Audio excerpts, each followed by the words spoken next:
ఇందూరు ప్రజానీకంపై వరాల జల్లు కురిపించారు గులాబీ బాస్. నిజామాబాద్ జిల్లాలో ఎన్నికల ప్రచారం ప్రారంభించారు కేసీఆర్. జిల్లా సమస్యలను వివరిస్తూ అవి పరిష్కారం కావాలంటే టీఆర్ఎస్ కే అధికారం ఇవ్వాలని కోరారు. అసెంబ్లీ, లోక్సభకు టీఆర్ఎస్ అభ్యర్థులను పంపాలన్నారు. కేంద్రం నుంచి నిజామాబాద్ లైన్ డబుల్ లైన్ కావాలంటే, ఎలక్ట్రికల్ ట్రాక్షన్ తో రైలు నడవాలంటే కేంద్ర ప్రభుత్వం చేయాలి. అది చేయాలంటే ఈ జిల్లా నుంచి ఉన్నటువంటి ఇద్దరికిద్దరు ఎంపీలు కవిత గాని, బీన్ పటేల్ గాని ఖచ్చితంగా గెలిచి ఢిల్లీకి పోవాలి. పోతేనే ఈ పనులు సాధ్యమైతాయి. కొంతమంది భ్రమణలో ఉన్నది అక్కడక్కడ, ఎంపీ కోటి ఇటు ఒకటి అటు, ఎమ్మెల్యే కోటి అటేద్దాం, ఈడ మన టీఆర్ఎస్ గవర్నమెంట్ వస్తే చాలదు అనుకుంటారు. చాలదు కాక చాలది.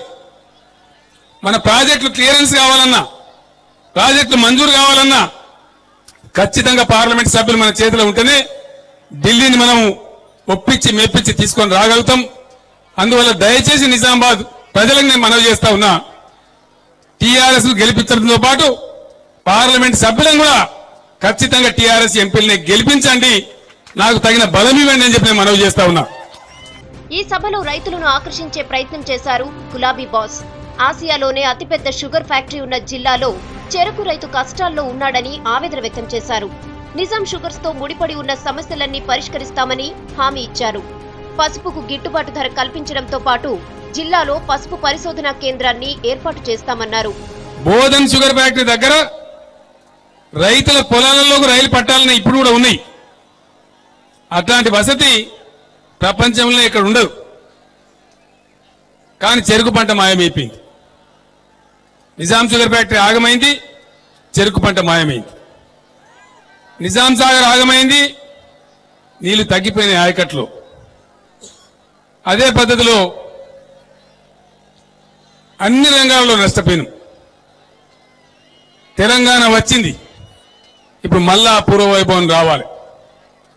పూర్వవైభవం రావాలంటే డెఫినెట్ గా సింగూరు ప్రాజెక్టు నిజామాబాద్ జిల్లాకు అంకితం కావాలి. పనిలో పనిగా పీసీసీ చీఫ్ పొన్నాలపై అంతెత్తున లేచారు కేసీఆర్. 10 ఏళ్లలో తెలంగాణకు జరిగిన అన్యాయంపై బహిరంగ చర్చకు సిద్ధమా అని సవాల్ విసిరారు. పొన్నాల లక్ష్మయ్య మాట్లాడతాడు, ఏం మాట్లాడతాడు? ఏం విధ్వంసమైంది కేసీఆర్, పునర్నిర్మాణం ఎందుకు అంటాడు ఆయన? ఏం నాగసాకి, హీరోషిమాలాగా బాంబు పడ్డదా అని మాట్లాడతాడు. పొన్నాల లక్ష్మయ్య, నీ అజ్ఞానాన్ని నేను చింతిస్తా ఉన్నా, జాలి పడతా ఉన్నా. 60 ఏళ్ల ఆంధ్ర పాలనలో నాగసాకి హీరోషిమా కంటే ఎక్కువ ధ్వంసమైంది నా తెలంగాణ. మా వలసలతోని, గల్ఫ్ బాధితులతోని, ఆదిలాబాద్ అంటు రోగాలతోని అద్భుతంగా బాధపడి జీవన విధ్వంసం జరిగిన ఈ తెలంగాణ మీ కళ్ళకు కనిపిస్తలేదు. కనిపించేది కూడా మీకు. ఎందుకంటే మీరందరూ ఇంతకు ముందంతా మోసిన బాబతు, ఆంధ్ర ముఖ్యమంత్రుల పల్లకీలు మోసిన తప్ప మీరు పల్లకీలో కూర్చున్న బాబతు కాదు. మీకు ఆ కూర్చుండే అవకాశం కూడా రాదు. ఇలా పగటికల్లాలు కంటున్నారు కానీ మీకు అవకాశం కూడా రాదు.